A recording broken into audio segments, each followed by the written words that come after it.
So hello and welcome everyone. We should be streaming live. I'm just waiting for the signal to come through on YouTube and then we'll be good to go. Okay, looks like we are, looks like things are happening. And welcome, thank you. There's really quite a few people watching. Juliet, Carol B, XYZ, Carol B again.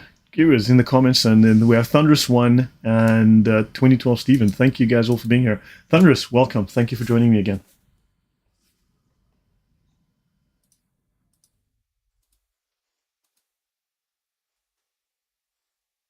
Yeah, no, I appreciate the support and the feedback and the very interesting questions and perspective you give. And then, guys, also on Sunday, we'll be doing another three-way show with Thaddeus. So myself, Thunderous, and Thaddeus again on Sunday. So we'll confirm the time, but it's either going to be at 11 a. No, sorry, yeah. It's either going to be at noon Eastern Standard Time or at 1 Eastern Standard Time, which would be at 5 p.m. London time, UK time, or at 6 p.m. UK time. So we'll run again. No volume from Thunderous One. No, there's definitely output. So, Thunderous, could you say a few things, please?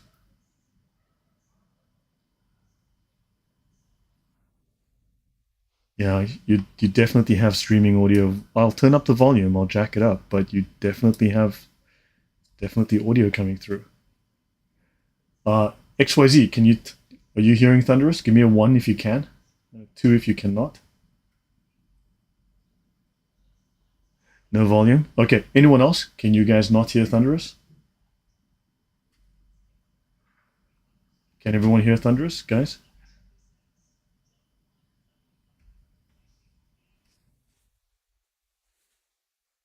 Okay, cannot hear you, so I'm going to switch over the audio. Thunderous, just say something again, please. No, they won't, so let me change the speakers. And try again, please.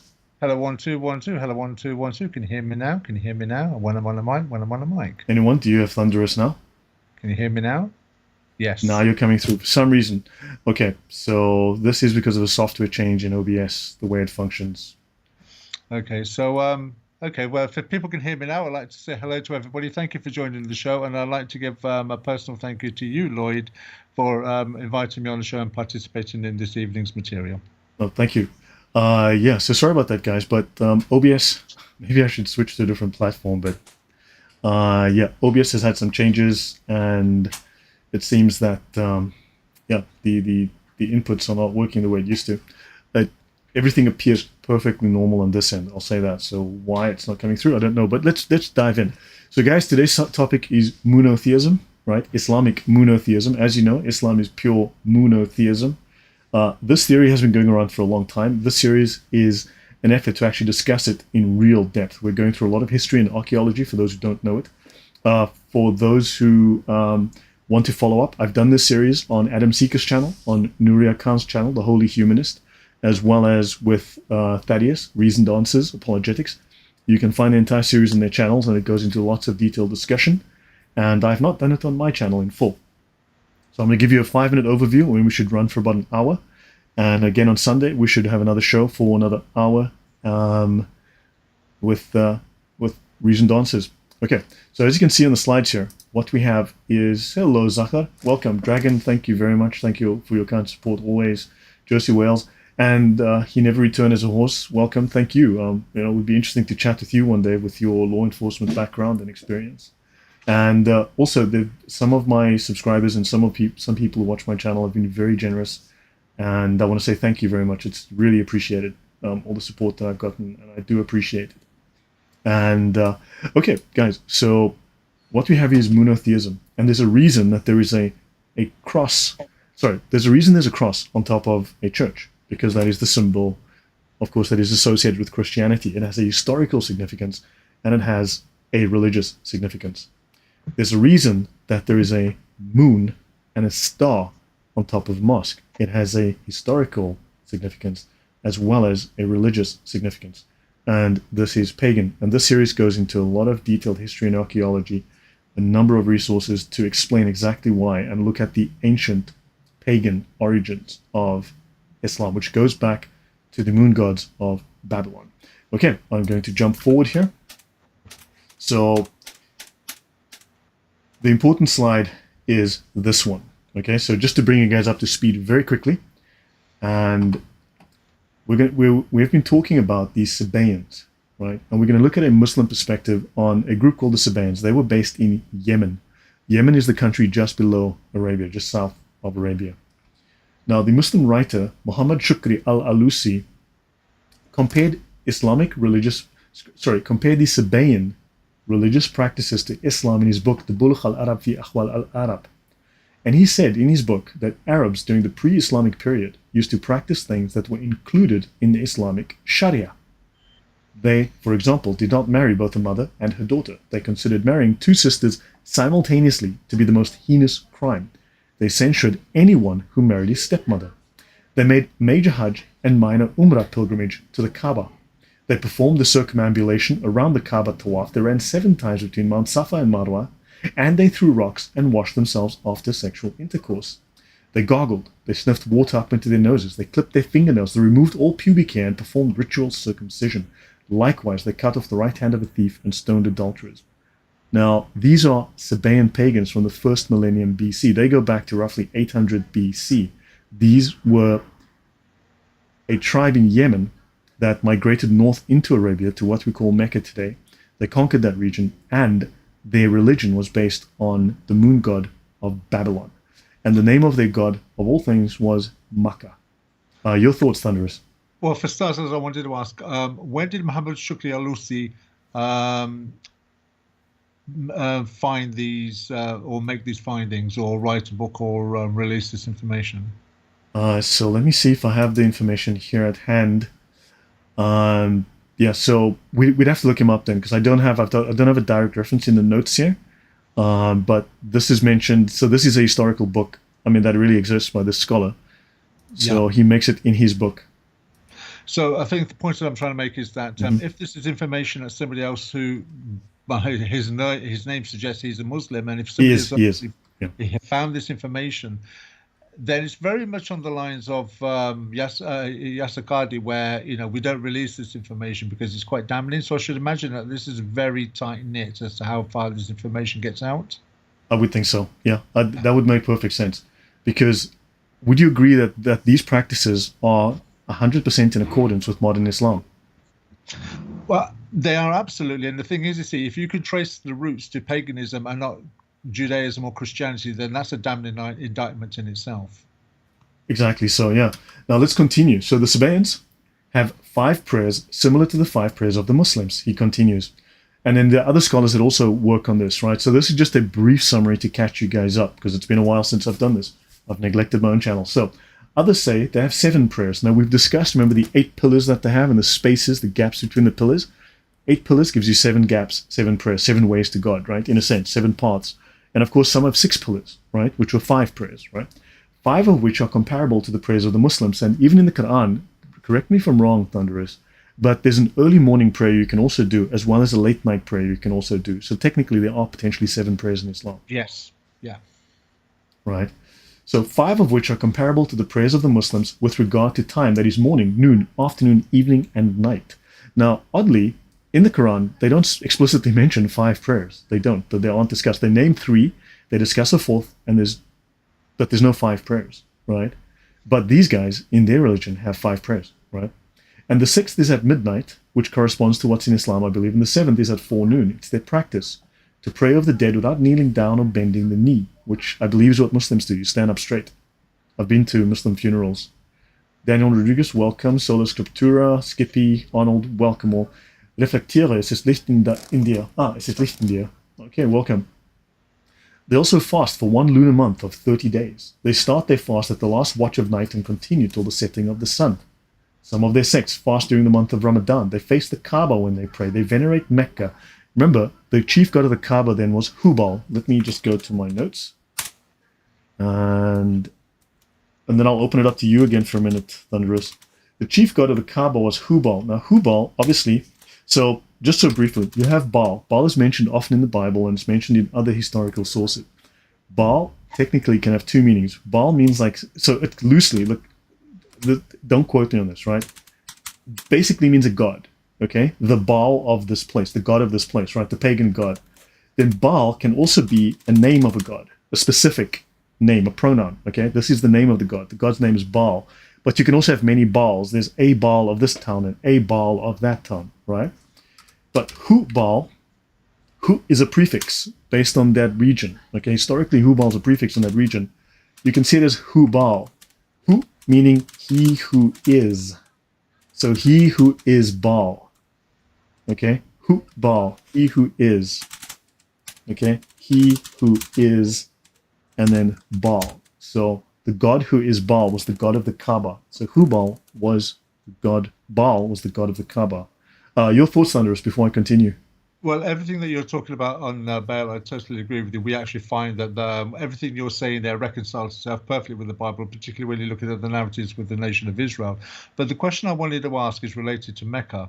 Now, obviously, you'll be aware that in recent times there's questions regarding Mecca. It's the fact that it's not on the trade routes, cartography, or on mentioned by any world powers in any other religion and such. So how do you reconcile, or what do you reconcile as being Mecca, given that there's probably a new narrative now concerning this structure? Would you reconcile it to, say, Petra, or is it the present Mecca, or somewhere completely different? So in the work that I'm doing, so Islam changed over time. There were geographic changes as they traversed different terrains. They conquered various places. They absorbed different things into themselves. And this is it's actually discussed within the Islamic law. It's called Qanun. So we would take it from the term canon, but in Islam it's called Qanun. So canon law. This is law from different regions which was absorbed into the Sharia so that they could create harmony within their empire, within the Ummah, right, the Caliphate. So this concept is well known, at least within Islamic development over the 800-900 years that the Sharia developed. So yes, there were influences from places like Haran in Turkey.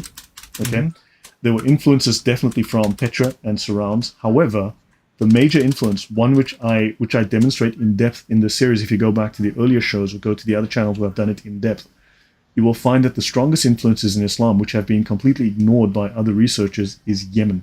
Yes, okay? Yeah, absolutely. The question I want to ask then is.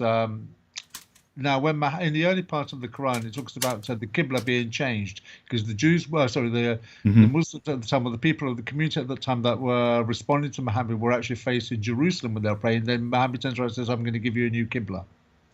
So we know that they're facing Jerusalem. So where did they face to now? Do you have any thoughts on that? Because there is the narrative as well of going into the building and 360 odd idols being smashed. Okay, yeah. So that's an interesting story on its own. The idols being smashed. There's a lot of questions to be asked there, but which I'll talk about in a moment. But okay, so no, it's fine. No, you're raising some very good. No. As I said, I invite you because you ask such good questions. Tell you what, let me finish this passage, and then notice the Muslims face the Kaaba when they pray. They venerate Mecca. They believe in making the pilgrimage to the Kaaba. They consider dead bodies, blood and flesh of pigs as unlawful. They also forbid marriage for the same reasons as do Muslims. This is in his book. Let me see if I have a reference to this in my notes. And no, I do not. Volumes 1, page 121 to 122. And in the book, Bulugh al-Arab fi Ahwal al-Arab, read the 4 sacred months, Rajab, Dhu al-Qada, Dhu al-Hijjah, and Muharram, had been considered sacred during the pre-Islamic period, even the Jahiliyyah. Raids, taking revenge, war, fighting and disputes were forbidden during them. And don't forget, Muhammad abrogated that with verse 9:5. Right, when the sacred months have passed. Yeah. Right. If a man were to meet his enemy or killed his father or brother, he would not quarrel. During the sacred months, the people were under restriction not to fight or make raids, and had to remove their spearheads as a sign they would avoid fighting. Obviously, Islam borrowed the hallowing of these months from pre-Islamic Arabs and introduced nothing new into the world. And this is from scholar Abdallah Abdal Fadi in his book Is the Quran Infallible, page 127. Yeah, because they were notorious for raiding each other's caravans at the time. Is that correct? Correct. Now, oddly enough, the Yemenis, these sabayans, also raided caravans. This was one of their practices. And Muhammad was simply following these practices. A lot of the Islamic practices were things that Muhammad emulated from the sabayans. Yeah. And now notice, if you read, now, Abraham figures, now you have to go back and watch my videos on Abraham, right? And when you see the history of now Abraham, remember his father worshipped pagan idols. And Abraham smashed the idols of in his father's workshop. Do you remember that story, Thunderous? Yeah, absolutely. Actually, we touched on it several shows ago Yeah. about the connections between that and the Bible and other things, but I'm sure they'll come out later on today as well. Right. So now he was, according to the old scriptures, according to the Jews, right, according to their oldest traditions, Abraham was a sabayan. Abraham was a sabayan. The religion of Abraham that Islam says that it follows. Remember, Islam says it rejects Judaism. It rejects Judaism as not a product of Abraham, right? It wants to find, and I showed how important it is within the Islamic scholarship, that they must find the original religion of Abraham. And according to the scripture and according to the Jewish legends and traditions, the original religion of Abraham was Sabaeanism, exactly this religion here that these guys have. Mm-hmm. And he left it behind. And of course, so remember, Abraham created the Kaaba, right? So Abraham built the Kaaba. And then Abraham, being a Muslim, put 360 pagan idols in it that he worshipped as a Muslim. But don't forget, Adam built the Kaaba. Yes. As the very first temple on earth. And of course, it's the house of God. And Adam was 36 meters tall. And of course, so he built a house to worship in that's only a few meters high, which he could not fit into. So he built a church he couldn't get into. And of course, he then, as a servant of God, as a prophet of Allah, put a whole bunch of idols in it. Now the question is, did Abraham smash the idols after he put them in there? Before he put... How does that story make sense that Abraham... Thunderous, up to you. This is one of those that just this narrative in itself that when Adam was expelled from heaven, the first thing he did, or after meeting Eve, was to create the foundations for Mecca. But just the whole logic, we've done the discussion on this, or perhaps I've done the Unreasoned Answers about the logistics of a 90-foot man are just impossible. But Correct. even if you was to take that as a probability, just give the Muslims some kind of wiggle room here. The fact that a 90-foot man would make a construct that is physically smaller than him by 70 foot, because if you give a maximum height of the Kaaba as 20 foot, Adam still towers over it by 70 foot. And logic dictates if you give a 5 foot decrease rate for every generation, if you go by Islamic genealogy, you've got only about 7 or 8 generations away from Adam all the way down to Abraham, thus making him at a 5 foot decrease rate, 45 foot himself. Yeah. So it doesn't make sense. Yeah, so guys, this is the oldest temple on earth, built by Adam. Isn't it a glorious sight to behold? And the thing is, another thing, for the oldest, most derelict building in the world, one only has to look at things like, say, the internet. Just type in Mecca and then go to Google Images, and just the further back in history and time you look at, the more derelict and obsolete the building looks in history. Yeah, so Adam used modern cinder blocks to build the finest temple known to man. It's incredible. So yeah, just so you guys know. Look, so on that, so basically Adam built the Kaaba, but Abraham built the Kaaba, but Abraham didn't build the Kaaba. He rebuilt the Kaaba that Adam had built. But don't forget, he went to the desert because with Hagar, who was sent away from Abraham by Sarah, and Hagar found nothing in the desert. And so she was going to die, and her son was going to die. So the angel gave them a spring of water, and then Abraham came along and built the city Mecca, which was the oldest city, which was always there. And then there was something there, but there was nothing. And I don't know, it makes no sense at all. Whatever. I think people need to consider this as well, that when you look at modern Mecca now and Saudi Arabia, you find that everything is concreted over. Yep. I think I mentioned this on a previous show where they found Richard III's body in a car park in Coventry, where they were going to build a car park for a supermarket. So wherever any kind of construction is taking place, there will be archaeologists and researchers there to look and see if there's any historical history behind it by any artifacts that are found. The fact that Islam does not allow any of this in Mecca, and it has been completely concreted over, one should really smell a rat with this alone. Yeah. Okay, so guys, so before I move back into my presentation, since we are just catching everyone up, so this here is, when you have a look here, right, the Sabaeans controlled this region here in Yemen. They controlled this region. This is Arabia here, right? This is Mecca here, right? Now, makoraba is mentioned. This name comes up. The Muslims like to claim that makoraba was the earliest name, which was mentioned by Ptolemy in his maps, right? The map of Ptolemy, 2nd century. And this is the location of Mecca. Makoraba was here in a place called Hiran, right? Not Haran, but Hiran. And we know it as modern day Al-Mahabisha. Now, Mahabisha refers to Ethiopia. And that, in this dialect, Al-Mahabisha means of Mahabisha, Mahabisha being Ethiopia. So Al-Mahabisha, of or belonging to Ethiopia, Al-Mahabisha.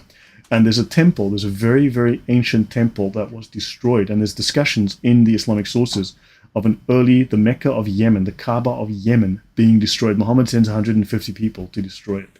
And there's discussion of this. And also there was a museum here, which had 30,000 or 12,000 pieces of archaeology from this region, from the prehistoric, pre-Jahiliyyah time, okay, that I am discussing. And in 2012 or 2015, the Saudi Air Force sent a jet which dropped 2 precision bombs on the museum and blew the museum to smithereens. We discussed that several months ago, didn't we? Because everyone's talking about the Ukraine war, but no one's talking about the Saudi Arabia-Yemen war. And one of the things I remember asking you was, do you think, because it's not mentioned, that this will be a maneuver by the Saudi Arabians to get rid of any evidence as well that contradicts the narrative? Yeah, exactly so. So in a sense, so makoraba, by all of the evidence, now I know Jay Smith has discussed it in some of his shows and others have discussed it, but I went into much greater depth and showed much more evidence than they have. Even Dan Gibson discussed makoraba. I went into much greater depth than they did, using their work, but also showing additional that makoraba, the original Mecca, would be here, okay? Because, you see, these are all temples to Makkah, the god Makkah. These were temples here to the god Makkah in Ethiopia, right? And this is known as Al-Makkah. The god was known as Al-Makkah of Hiran, right? And you can see the name right here, Hiran. I'll show you, if you go to Google, you'll find it, but he was known as Al-Makkah, or the Makkah, Al-Makkah, right, of Iran. The difference between K and Q is that in the Yemeni dialect, they have more like a qa, a softer qa, whereas in the Arabic dialect, it's ka, makka, as opposed to makka, right? So the Yemeni dialect is softer, makka versus makka. So if you convert the QQ, or the Q of the Yemeni dialect into Arabian dialect, apparently then you get Makkah. So this was the original Makkah. Okay, and I'll move on from there. Any thoughts, Thunderous, before we move on? No, fine, thank you. Okay, good stuff. Yeah, so let's continue. Now I jump to page 63 and continue where we left off previously. Right, hopefully this has been helpful to you guys, and it teaches you something new. Actually, I'll just... Right. Okay, just so by the way, I'll go one slide earlier. The Kaaba, outside of the standard narrative, nothing is known of its history, right? Then the only reason for presuming the Kaaba was in existence in the 2nd century is the mention of Mecca as makoraba by Ptolemy. Now, this is a reference in the Encyclopaedia of Islam, volume 4, and it's a very, very common reference. And what I did demonstrate is that this is an error. This is an assumption, because the very first mention of Mecca as makoraba has been traced to a man called Bochart in 1646.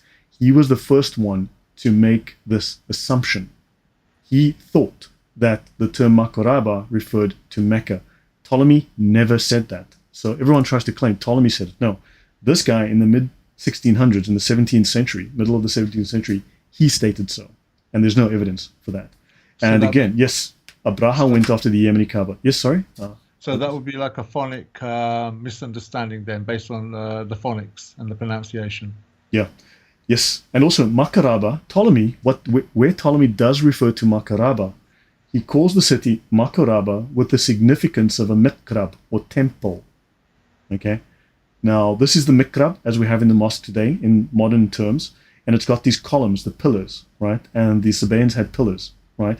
And Abraham also worshipped pillars, and God also says, and I showed this in previous episodes, not to worship pillars, right? And the word mikrab, while it is an Arabic word, it comes originally from Ethiopia. So in many cases, you'll notice that people say, oh, well, hey, this word, which is in Arabic, originally comes from the Aramaic. Fantastic. And pat themselves on the back and they go home. The problem is, if you look further back, the Aramaic word comes from the Ethiopic. So there's an actually, so instead of, they go back one source, but you can go back two sources and find that it originally comes from the Ethiopic. So there's an Ethiopian connection that is not examined. So makoraba does mean temple in various Semitic languages. Okay, and yeah, so let me just move on. Okay, so I'll move on. So Abraha, what's Abraha in Mecca? Let's start here. So aside from the Muslim traditions, practically nothing is known of the history of the Kaaba. So the sole reason for presuming that the Kaaba was in existence is the mention of Mecca under the name makoraba. And they say by the geographer Ptolemy, he never says that, as I mentioned, he only calls it a temple, right?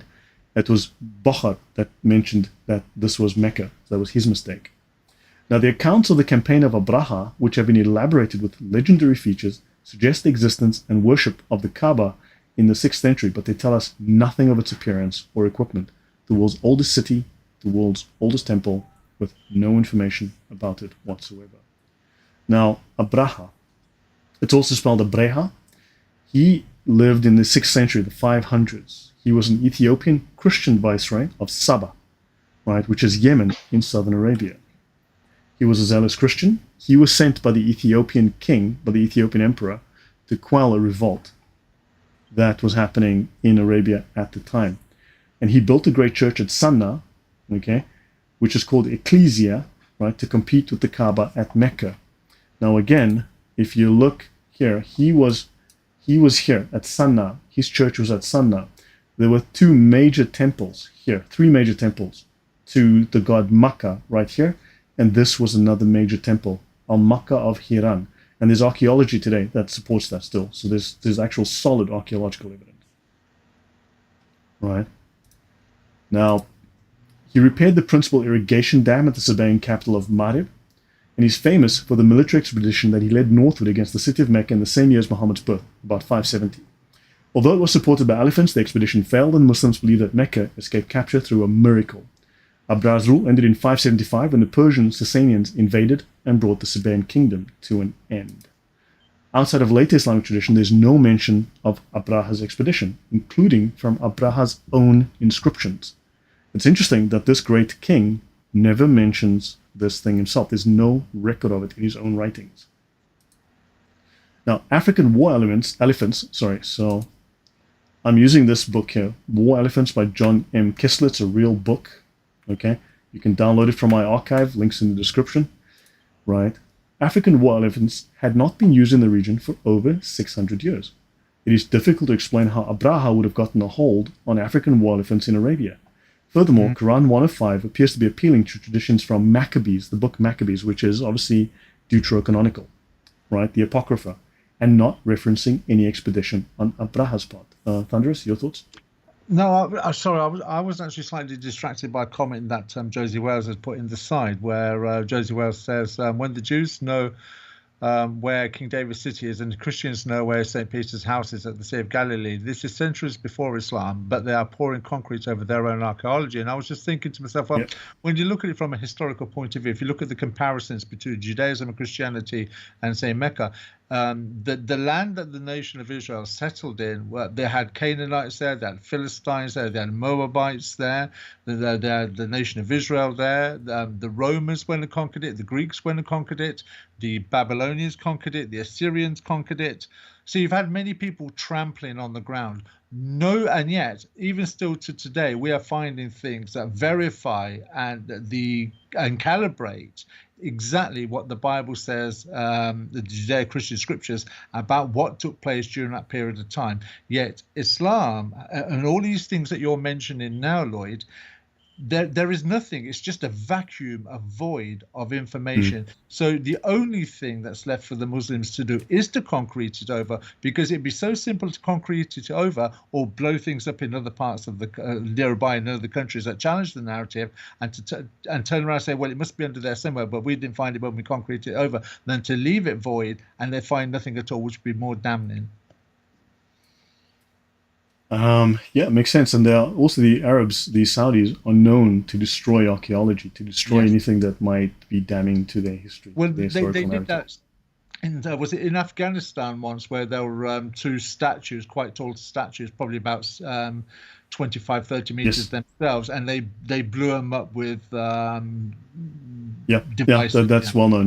Yeah, they've done that all over, but that's common. They destroyed a lot of stuff through history. Yeah, so let's continue. So when looking at Abraha's invasion and Muhammad's birth, okay, they are often dated to a year equivalent to 570. So remember, this happened in the year of the elephant, of course. Okay, and the commentators record, however, no unanimity on the matter.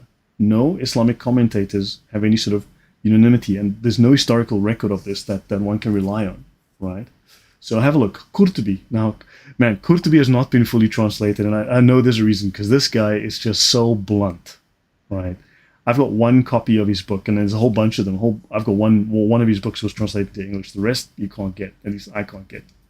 But Qurtubi is representative in presenting sources that equate the year of the elephant with that of Muhammad's birth, as well as those that place Abraha's attack 23 or perhaps even 40 years before the birth of Muhammad. So, Qurtubi says, hold on, we've got some records that say, yeah, this happened in that year. Other records say it was 23 years before Muhammad was born. Others, it was 40 years before Muhammad was born. Western scholars have long questioned the accuracy and historical reliability of these chronologies. Right? There's Naldecker, Lamens, and Blachere also pointed out the inconsistencies within early Arabic sources and the contradictions between them, as well as evidence from extra Islamic traditions like the Roman, the Greek, and others who were trading in that region. Thunderous?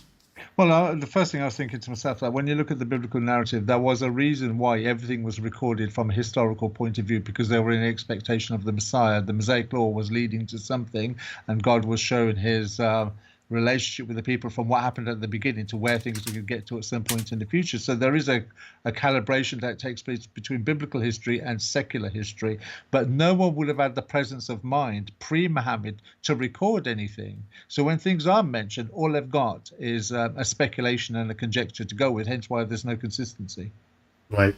Yeah. So Nathaniel mentioned Patricia Crone's work. If you go to my archive, you're going to find work by Patricia Crone. You're going to find I've got these books that mention Patricia Crone's work here. Meccan Trade and Rite of Islam, Islam, Judeo-Christianity, and the Byzantine, whatever the heck. So yeah, but I've got that book as well as some other references in my archive. So go to my archive, you'll find all of the references. Oh, Queen Elizabeth II died today. I'm sorry to hear that. Wow, that's yeah. But yeah. So my condolences to the family there. She's been quite the matriarch for a long time. Okay, now, what year did this happen? And did you know that Abraha's main elephant was a white elephant?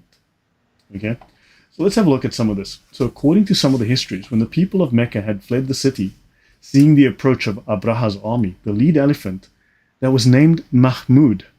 Did you know the lead elephant was named Mahmoud? No. What is Mahmoud a contraction of, Thunderous? I'm speculating here. I'll take a guess. Is it possibly Mohammed? What? Yes. It's like Mike. It's like Mike is a contraction of Michael. Mahmoud is a contraction of Muhammad. The lead elephant's name was Muhammad. so according to Islamic legends. So the lead elephant was the praised one. Yes, the lead. And Abraha specially sent to Ethiopia for this elephant, this white elephant, okay? Don't forget, Muhammad's donkey was white. Muhammad's armpits were white. Muhammad's legs were white. I was just going to say his belly were white. His shin was white. Everything about him was white. Yeah, okay. Yeah. So no, we no longer have, man, we used to have Nelly the elephant. Now you got Mahmoud the elephant, so whatever. Okay. So Mahmoud is a diminutive form of Muhammad. It's a short nickname for Muhammad. Okay, so Mahmoud, when the elephant Mahmoud got to the edge of Mecca, the elephant stopped and kneeled down and refused to go further. The rest of the elephants would not go without the leader, and so the whole formation came to a halt. All the other elephants obeyed the big white elephant. Mahmoud was beaten and cajoled, but would not take one more step towards Mecca. Oh my, oh my. Your thoughts there, Thunderous? I'm just trying to understand how an elephant, a white elephant, would not want to take a step towards Mecca. I'm trying to reconcile the narrative here with something Islamic. Of course, I mean, because you see, Muhammad the elephant decided he didn't want to attack Muhammad's city. Oh, whatever. Okay, fine. So Al-Waqidi. So that would imply the elephant knew that there was a guy called Muhammad, the praised one, soon to come into this city. Of course. Allah works in mysterious ways, okay? Allah knows best. It's so stupid. It's obviously so stupid. Anyway, Waqidi gives a tradition that there were 13 elephants with the army, besides this famous one called Mahmoud, and that the latter was the only one that escaped death from the shower of stones. Oh my. Oh wow. How lucky. But this would seem to oppose the tenor of tradition generally in the subject. Waqidi adds that Abraha sent to Abyssinia for the famous elephant Mahmoud expressly to join his expedition. This is from William Muir, who became a Muslim, okay? Muslim sheikh. He's a convert, okay? And he wrote a biography called The Life of Muhammad. That's in volume 1. So a Muslim said that. So the lead elephant, a white elephant known as Mahmoud, okay, which is Mahmoud, is said to have stopped at the boundary around Mecca and refused to enter. Archaeological discoveries in South Arabia suggest that the year of the elephant may have been the year 569 or 568, as the Sasanian Empire overthrew the Aksumite-affiliated rulers in Yemen, okay, around 570. According to Muhammad Asad, scholar, this surah does not describe birds literally. This is the stoning, okay? So according to this scholar, this verse of these birds dropping stones that killed the elephants, okay? They had the names of the soldiers that the stones were going to land on and kill. Is that correct? Correct. Yeah, whatever. It's just, okay? So he says that this surah does not describe small rocks or birds literally carrying small rocks. He references an Islamic scholar called Al-Zamakhshari and Fakhr al-Din al-Razi, both Islamic scholars. And he states the words used by namely the stones of Sijil denote a writing, not stones carried by birds, but a writing, something that has been decreed by Allah. So an order, right? And he further explains that this decree by Allah was a very sudden epidemic. So it's not that stones fell on them, they got sick, right? Which according to Ibn Ishaq caused fever, hasba, and smallpox, judari. So the stones were the smallpox sores on their bodies. This, Assad concludes, point to the fact that the stone-hard blows of chastisement preordained were a very sudden, virulent epidemic, COVID, due to the fact that the word for fever, hasba, primarily means pelting or smiting with stones. In the famous Arabic dictionary, Al-Qamus al-Muhit, which is the second most famous Islamic dictionary, by Fairuzabadi. And the word ta'ir can denote any flying creature, whether bird or insect. So in other words, it's not necessarily birds that drop stones, but maybe insects that bit them and gave them a disease. Yeah. So there's a very big contention about what exactly that means. Those ones, that can be read completely differently, and it makes perfect sense too. Thunderous? I'm just thinking they've probably dramatized that and tried to evoke some kind of miracle on there, that it was birds with stones, with names, in order to sensationalize the narrative, considering who the audience were at the time. So it was a deliberate play on words to make it appear that Allah, because when you look through the narrative of the Quran, you're constantly finding things being reinvented in order to fit the mold of Muhammad into the narrative. So this looks like a historical reinvention. Correct. To fit that. Yeah. So, is it possible to have 13 elements on an expedition in that kind of desert? No, it is not. They need water. And again, according to the source that I showed earlier, there were no war elephants in that region for over 600 years. Right? So if you go have a look at the resource yourself, nothing. So in a Shia hadith, in Al-Kafi volume 1, Imam Ali was born in the 30th year of the elephant, and he died in after Hijrah 40. Some scholars have placed the year of the elephant 1 or 2 decades before. So Qurtubi, remember, Qurtubi said Mo was born this year, or the year of the elephant could have been 23 years before that date, or 40 years before that date. This scholar, okay, says 1 or 2 decades earlier than 570, so 560 or 550, with a tradition attributed to Ibn Shihab al-Sukhri in the works of Abd al-Razak al-Sanani, placing it before the birth of Muhammad's father. So in other words, now the year of the elephant now happened before the birth of Muhammad's father. They cannot decide. Yeah? How do they get the birth of Muhammad's father? Because from my understanding, no one at that period of time would have had the presence of mind to record anything of Muhammad's genealogy. The genealogy we have now is a fabrication that they've had to make up. So at that time, when these scholars and sheikhs are writing these things, what are they predicating their writings on? You know, that's a very good question for which I do not have any answers. So, yeah, but hey, we can just say what their sources say, right? What their sources are based on, who knows? So, yeah, let's continue with this. So, let's look at the haram, the word haram, al-Masjid al-Haram. So, the word haram among the Bedouin, okay, or the Bedouin, is a sacred area around a shrine. It's a place where holy power manifests. Now, I have a question. Haram, does it mean something good or something bad in Islam? In Islam, it's haram. That means it's bad. Yeah, so the haram is an area around a sacred shrine. It's a sacred area around a sacred shrine, but haram means something bad, something forbidden, right? So a place where a holy power manifests itself, right? And the sacred territory of Mecca is also known as the haram. Now, al-Haramain is the 2 holy places, usually Mecca and Medina. But oddly, occasionally it's referred to as Jerusalem and Hebron. Who lived in Hebron? Abraham. So this is why they refer to Jerusalem and Hebron, because, okay, the Al-Haramain is where Abraham comes from, and Islam is now following the religion of Abraham, and the early religion of Abraham, as I've discussed previously in earlier slides and earlier shows, is the Sabayan moon worship.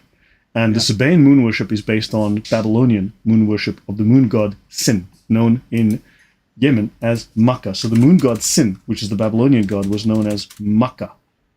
Is there a correlation then? Lloyd. Yeah. Is there a correlation then in the ayah in the Quran where Abraham is spoken of seeing the sun and saying, "This is my God," then saying seeing the moon and "This is my God"? Yeah. And is that a correlation, or is that connected with the material? I do discuss that in depth. I have discussed Abraham previously. We have this. It's just been so long since we've done it. So Ishtar is the star god. So righteous Ishtar is the star god. So don't forget, on the Islamic symbolism, you've got the moon and the star. The star is the child of the moon and the sun. Okay. So you've got the moon and you've got the sun. Now here's the thing. So you need to bear this in mind. In Western, or generally in most Western mythology, right, the moon tends to be female.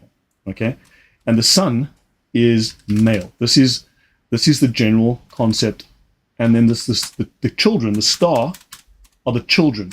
Okay, these are the kids, right? These are the kiddies. So the sun and the moon are husband and wife, and they have kids who are stars. In Arabia, as in oddly enough, as in Mesopotamia, the moon is male, the sun is female. Can I guess as to what one of the kids' names is? So Ishtar is like the main star god, okay? So if we go here, let me bring up this reference. So I'll show you a leftover. So let me find this reference. We just had it run through. Okay, so this is the Encyclopaedia of Islam, okay? Now you've got Attar, okay? Notice, excuse me, okay. This word Attar. Now, since you asked about that, Thunderous, as well, I will cover this just briefly. It is discussed in more detail, pardon me, another time. So Attar is the star god. But notice this very same word here in Islam, in the Encyclopedia of Islam, tells us it's a technical term for a relic of the Prophet. His hair, his teeth, his autograph, utensils. His autograph, he couldn't write. What the hell? Utensils alleged to belong to him. Yeah.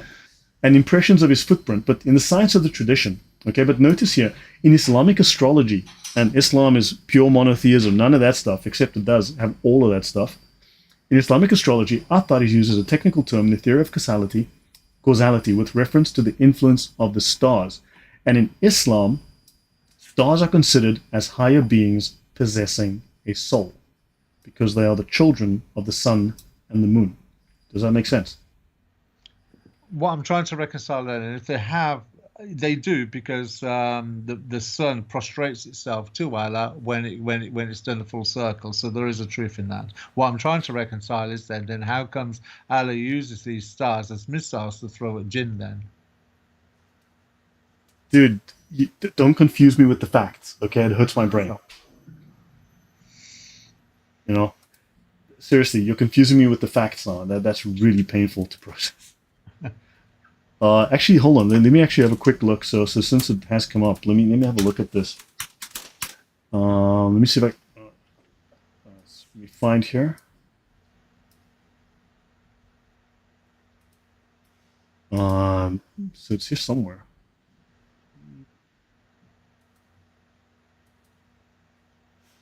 Okay. Actually, so. Okay. You know what? Let me skip it. I'll come to it another time. I'll cover it more thoroughly another time. Let me rather just move on and stick to this topic. But does that answer your questions for now, so far, Thaddeus? It does now, yes. Sorry. Okay. Yeah, there's more to be said, but I'll cover it later. So, Surah 4, verse 125, Abraham is described as Hanif. It is stated in addition that Allah took him as a friend. Okay? So, and hence the later designation of Hebron, the alleged burial place of Abraham, as Khalil. Now, upright. What I want to show you, I'm going to go to, let me go here. There's something that I need to show. I want to show these, okay? So, these are stelae. These are upright columns. These are very early. Now, in Arabia, there's dozens of these kinds of sites. Dozens of these. Okay, these columns have fallen over. There's loads and loads of them. You can see they're all over the place.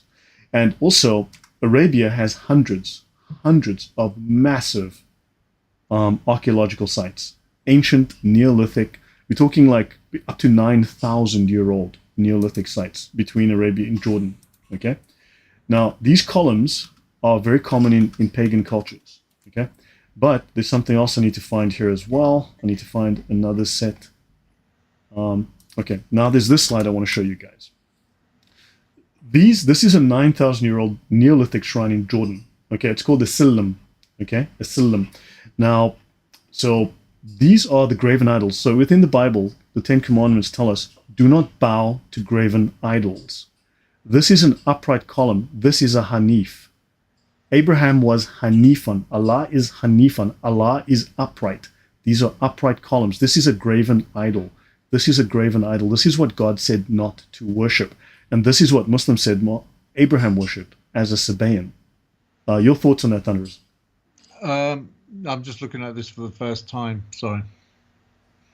So these are graven idols and pillar statues. Remember, God says do not worship pillars. Of course not. He wouldn't have done. Abraham had a relationship, not a religion with God. Yeah, but he first did when he was not, before Yahwism, before the worship of Yahweh, Abraham worshipped these things.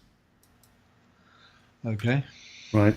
Now, I want to show, I'm going to go to something else.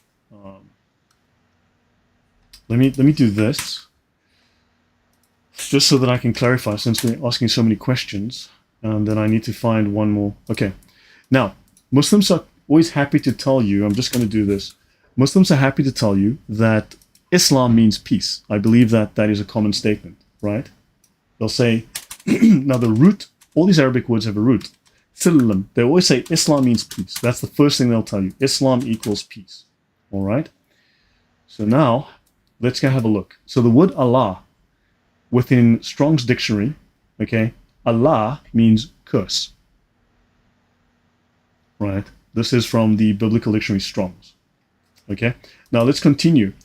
Thou shalt not make unto thee any graven image. Right? We are often told that Arabic, salam, means equals salam equals Islam, which is not untrue. It's the root of salam, which means peace, technically, and Islam, which means to surrender, submit. It's a common Semitic word, and you'll find it in Strong's H67541 and in Strong's it means image, means heathen gods. Isn't that odd? The word Silim means heathen gods, an rock idol. Yes, go on. No, I was just saying that's new to me. I've not seen that before. And Silim, the earliest known use in that region, is in the name of Shalim, the ancient god of dusk, Venus, the evening star. So the earliest use of SLM as a word in religion is for Shalim, the star god. It's the offspring of El with Athirat, and here we see Attar again. Attar that we just had. Here we go again. Yes? I was just saying, is it no coincidence then that Islam is an anagram of Silam then? Correct. No, it's this expansion. It's just, this is the root, and it's got multiple words. So Shalim, the name of the god Shalim, you see, the earliest use, they always tell you this, but they forget to tell you that, hold on, it used to mean the name of the main star god. And in Akkadian, Shalamu, inscribed or graven image or statue. So within the Hebrew, it's graven image or statue. It's what God said, do not worship. In Aramaic and Syriac, salama means image or idol. Again, back to graven idols. In Nabatean, in Palmyrene, and in Arab Hatra, in Mesopotamia. Now, people are not aware, but Hatra is an Arab fort, is an Arab location that was all the way up here. Hatra is all the way up here. Okay? So Hatra was all the way up here in Mesopotamia. So, no, Hatra is up here.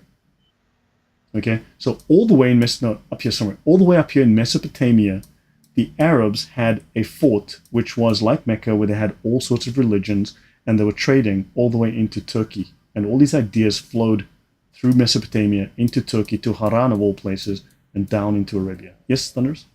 No, so I lost my thought. Carry on. Sorry about that. So in Aramaic and Syriac, okay, this salama also means graven idol. So it's Nabatean, Palmyrene, and Arab. So think about it. Islam, the term Salim, was pagan through and through in every region, in every language in that region, right? Through every location in that region. And the Muslims forget to tell you that, and they claim it's pure monotheism, when every other application of it in history is pagan rock worship. But you say that they forget to tell you. I would be more inclined to say that they've been taught what they believe. It's the higher up echelons. You know what we were discussing on Sunday, that the further up you go, the more you know the Yasakadi, the holes in the narrative. It's on that level. So the bottom people at the bottom of the totem pole, they're the ones that just repeat verbatim what they've been told by their scholars. But the information that you're coming out with now, this is all the higher up end of the Muslim hierarchy. Yeah. So Righteous asked, does it have anything to do with the name Jerusalem? So apparently the name Jerusalem, according to one source at least, okay, which, so in one source, there was the movie, the documentary that was narrated by Dr. Strange, and it represented Islam, which, I mean, look, considering the representation of Islam in that documentary was on a scale from 1 to 10, it was crap, complete crap. So yeah, I'm not inclined 100% to take whatever they say, but they did claim that the word Jerusalem comes from the Jeru of Shalem. Shalem being the god at the time. Now certainly there were pagan gods in the time, so that may well be true. However, Jerusalem has lost that connotation. Within Islam though, they still lick a rock, they still pray to a rock, they still hug a rock, scrape themselves over a rock, walk around a rock, and pray to a rock several times a day. So that's a complete, the context has not changed within Islam, whereas in Judaism, it's completely shifted. The name historically has stuck, but the context is completely different. They have a fascination with stones, don't they? They walk around a rock, as you said, kiss a rock and bow down to a rock, and they wipe their anuses with stones. There's a clear link there with both orifices. There's a rock connection there somewhere. Yeah, I mean, if we go back here, can I just ask one more question? Now, when Adam was evicted from heaven and was sent to earth, the language he would have spoke would have been pure Arabic. So how, in all of this etymology and the changing of words and going from one language to another, how do the Muslims reconcile that the first language on earth would have been Arabic, but where did it go and where is it coming back from? Just say that to me again, please. Right? When Adam was evicted from heaven in Islamic parlance and he came on earth with Eve, the language he would have spoken would have been Arabic, pure Arabic. We know that because that's the language that Allah was speaking to Muhammad as Adam in heaven when the angels were greeting. They were greeting Adam, and Adam was giving the wa alaikum salam, rahmatullah. That's pure Arabic. So when Allah evicts Adam from heaven, Adam would have come down with the vocabulary that's pure Arabic. So the first language on planet Earth is pure Arabic. Yeah, correct. Everyone knows that. Yeah, but where did the language go, and where did it come back from? Until the 5th century. Where did it go? Yeah. Yeah, so there seems to be I'm looking at the etymology and everything, and that doesn't seem to be making any much in the way of sense. Allah knows best. Yeah, there's feedback coming through. I can hear myself. Thunderous, I can hear myself. You have an echo. Sorry. Okay, so yeah, someone just mentioned this. Okay, Thunderous. Okay. No, I can hear myself coming through from your speakers. Not from mine, because I haven't turned my speakers on, I don't think.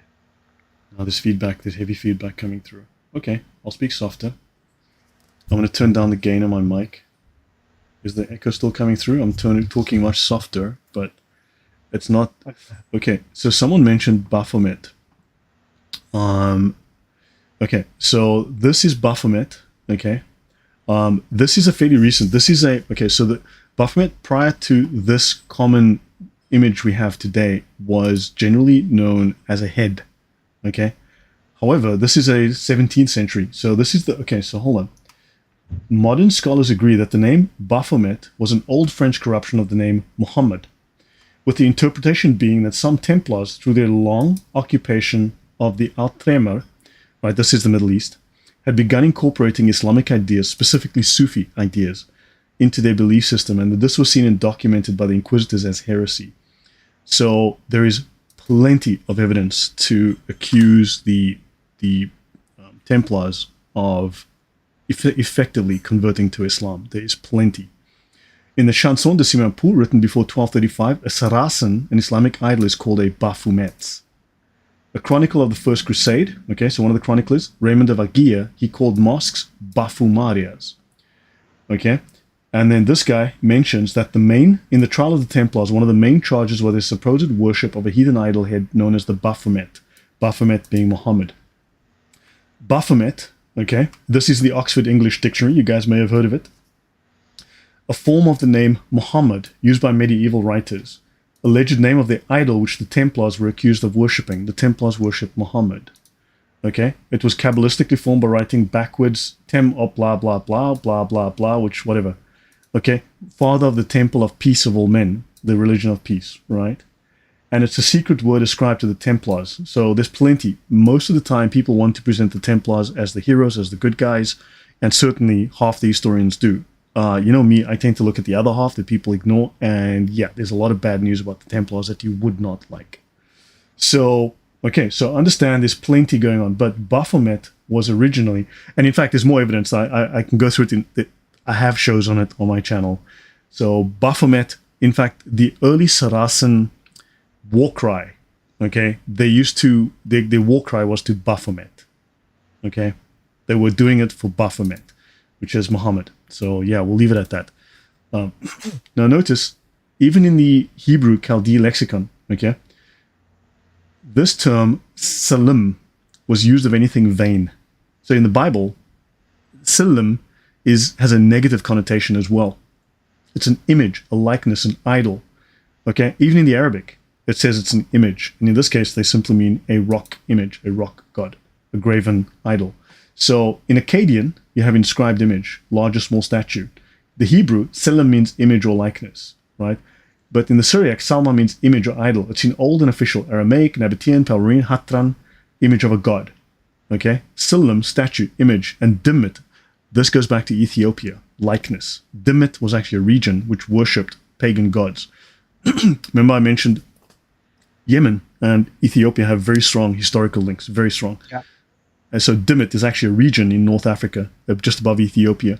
And in Nabatean inscriptions, the word for statue is Silim, so they are worshipping rock gods. Any thoughts from you, Thunderous, before we wind down? We'll call it a night soon. You're putting all the pieces together, and there seems to be a tapestry that's interlinking many of the cultures that are surrounding the area that we're actually discussing at the moment. And all of them seem to be using similar words for similar usage, for identifying similar things. Yeah, you know what? Let me see. Someone asked me if I can just talk briefly about Baphomet. So let me see if I can bring that up just briefly. Yeah, guys, man, we can be a whole day because seriously, this goes on for hours. So, okay. So, briefly, so guys, I'm going to call it a night soon. Otherwise, we'll be here for the whole day, but a whole night, depending when in the world you are. It's still loading, so give it a second. This is it's coming from the cloud. Wasn't enable content. Okay, there we go. So let's have a look here. Since someone asked so nicely about the Baphomet, that silver LTC. Freemasons are the reason I made Christ my king. They hated that I laughed at their cult and I got spiritual.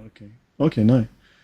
So, yeah. Okay. So modern scholars agree the name Baphomet was an old French corruption of the name Mohammed. Okay. The Templars, had begun incorporating Islamic ideas, so Sufi Gnostic ideas. Okay. And this was legitimately documented by the inquisitors. They did, or some of them at least did. The leadership certainly did. Right. Then, I've mentioned this reference, this one, and this one. Now let me continue. St. John of Damascus, the critique of Islam, they're also called Saracens, which is derived from Saras Kenoi, or the destitute of Sarah, because of what Hagar said to the angel, Sarah hath sent me away destitute. They used to be idolaters, and they were also in Arabia, right? They worshipped north of Mecca. They worshipped the morning star and Aphrodite, Alilat. So the Saracens worshipped the morning star and Aphrodite, Alilat, whom in their own language they call Khaybar. Okay, my friends, when I was in Arabia, I've been to Hubal. They called it Hubal. Okay, which means great, Kabirun, great in size or dignity, apparently. Sozomen says that they were descended from Hagar, but they called themselves descendants of Sarah to hide their servile origin. Okay, but to understand the truth, we have to know Baphomet, in the last 200 years, was associated with Satan. Okay, that's more of a 20th century innovation. So to understand the truth, we have to unravel the surprising history of Baphomet. Despite popular misconceptions, Baphomet technically had no association with Satan until well into the 20th century. Before that, it was associated with Muhammad. The word first turned up in a letter of 1098 by Anselm of Ribabont, who fought in the First Crusade. Describing the lead-up to a clash with Muslim soldiers, he wrote out, as the next day dawned, they called loudly upon Baphomet. And we prayed silently. So the Muslims called upon Muhammad. Okay? So they were basically worshipping and calling to Muhammad. And we prayed silently in our hearts to God. The context of the word here, along with other evidence from the First Crusade, suggests that Baphomet was a version of Muhammad. As the next day dawned, they called loudly upon Baphomet while we prayed silently in our hearts to God. Then we attacked and forced all of them outside the city walls. So this is a very strong reference to them being, to Muhammad being Baphomet. And there's a lot going on here at that. Now notice within the Bible it says they must no longer offer any of their sacrifices to the goat idols to whom they prostitute themselves. This is a goat idol. And the Baphomet was a goat's head according to some evidence against the Templars. And so they were violating these laws. I can go through this another time. And also, you might find this interesting. Thunderous, anything from you before I go on? I'll just show one or two things and we'll call it a night.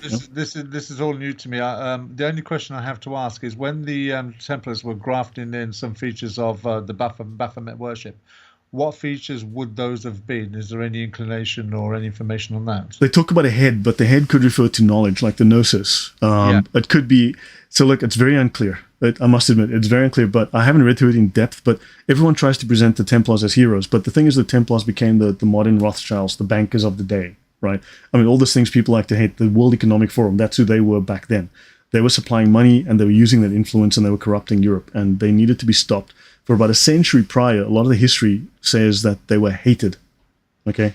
So they started off as the good guys, they did the right thing, and then they changed. They got very wealthy and they became corrupt. And they were hated for about a century before they were stopped and disbanded. So notice the holy book of the KKK is called the Koran. For those who are not familiar with this, the Knights of the Ku Klux Klan, their holy book is the Koran. You may have heard of a book called the Koran, okay? It's derived from Islam's Quran, and they have a caliph. So the Knights of the KKK have a caliph that runs the KKK, and they worship. And the earliest symbol of the KKK was not a cross. Of course, now they desecrate the cross by burning it, right? However, the first symbol of the KKK, believe it or not, was the Islamic crescent and star, for those who don't know. This was the earliest symbol. This is the only known photo. These are a couple of the only known photos of the earliest uniform of the KKK with the Islamic star and crescent. Your thoughts, Thunderous? The only thing that I'm thinking of there straight away is that when you consider the Tower of Babel and moving forward in the stream of time up until the 1st century, you see that Satan, the demons, have grafted on what you could argue, or is argued rather, in the two Babylons by, I think it's John or Alexander Hislop. I've got the book, I forget what the author's name is, and it's basically that Nimrod worship has been continuing for 2,000 years, but what you're presenting here now, there seems to be a transition from Nimrod worship to Muhammad worship, and that has been grafted on through history to where we are today. Right. Yeah. So yeah, thank you. So okay. So Thunderous, so guys, I will end here tonight and call it a day. And Thunderous, can you tell the guys what you want to talk about Khadija? Just inform everyone, because I think within next week sometime we want to be talking about Khadija. So that'll be your show. Yes, and what Lloyd and myself would like to do is actually discuss Khadija and how without Khadija there wouldn't be Islam. In fact, Khadija is the catalyst for Islam, and that Muhammad's experiences, as we will bring out, using only the Islamic sources, his experiences were unknown to him, but his wife seemed to know more about what was going on than he did, and it was her actions and reactions that led to 1400 years of misery for women. And there's a certain irony that the biggest tyranny that women have had to face since Eve's fall from the Garden of Eden is the Islamic tyranny on women for 1400 years, and the irony being that it was the catalyst in all of this was the woman. So we'll be looking into that in the next few weeks. Fantastic. Yeah, no, thank you. Nemesis says there's an early film about the KKK in the South, a silent movie with this crescent to see. Now that's interesting. That'll be very interesting too, which confirms again what I've been saying. And I'll end here, guys. So lots of names of pagan gods are words within Islam today. Within the Quran as well, even chapters of the Quran are named after pagan gods like Hilal and Qamar. Hilal is the crescent moon. This was the name of the crescent moon god in Islam, in Arabia, in the pagan Arabia. And Qamar, okay, these are all moon gods. Now the classical name, okay, I'll skip all this nonsense and I'll just go here. Okay, I'm going to skip this and I'll end here, and we'll convene on this next time. This is the Hilal, okay? The Hilal is the crescent, Islam's symbol. But notice here, okay? These are, if you go through the flags of the Arabian countries as well as the Islamic countries, you're going to see crescent and star, crescent and star, crescent and star all over the place. This is Morocco's flag, the pentagram. I mean, if this isn't in your face, okay? This is the flag of Morocco, the actual pentagram. Last word, Thunderous, and then we call it a night. No, thank you. But this material, some of it was actually, well, much of it was actually new to me. So hence my contribution may not have been on the form it normally is. But I was learning along with the audience, I think, on this one tonight, Lloyd. Yeah, and Sola Scriptura says symbol of the Luciferians, the witches. Yeah, well, you tell them that, right? Because someone needs to. Yeah, crescent and star, crescent and star. And I started off by showing this symbol. This symbol here, this is actually a pagan symbol. It goes back BC. It goes back to the first millennium of the Sabaeans. The Sabaeans had this very same symbol. Actually, let me just go back here. If we go back to the Sabaeans, we just go back to the very first symbol here. If I go here, that very same symbol is this one here. Understand? It's this one here. It's this one here. It's this one here. Yeah. This is the symbol of the Sabaeans, and this is actually on Islamic flags. So, as a last thought, so I'd just like to ask this, or mention this, is it was kind of like enlightening to me that it's hidden in plain sight, and that's next to the Kaaba. You identified that crescent-shaped structure right next to the Kaaba itself, and you wouldn't notice it until you brought it out. Yeah, no, I'm pretty good at that, aren't I? Let me show you that. Yeah, the Kaaba. Actually, yeah, let me just do this. Okay, so here we are. Yes, just so you guys are probably not familiar, but we're going to be speaking a lot about moon, stars, and sun. Okay, and pillars. There used to be 6 pillars inside the Kaaba. There used to be 6 pillars. Now there are 3. 1, 2, 3. 3 pillars. Okay, 6 pillars, 5 prayers. Right. This is the Kaaba. This is supposed to be the Milky Way. This is supposed to be the sky at night. That's the Milky Way. But also in Islam, the masculine is dressed in white, females in black. Here, the Kaaba is in a niqab that's black. And then notice the symbol here, the moon. And this is from directly above. You've got the moon and you've got stars. See? If you look at it from another angle, you've got the stars rotating around the sun, the house of Allah. See? Which is the dog star Sirius. Okay? And here you've got the sun. This is the disk of the sun. This is the dog star Sirius. And this is the moon right there. So I'll leave you guys to think about this. We'll cover this. We'll go into this in much more depth. We'll talk about the historical links, the archaeological links, the language as well. So yeah, this is all pagan worship that goes way back to Babylon. Okay, guys. Yeah, thank you. So Thunderous, thank you all. And guys, I hope it's been interesting and entertaining. Thanks again for the support and the interesting questions and comments. And guys, we will see you on Sunday. Take care. Thank you very much indeed, everybody.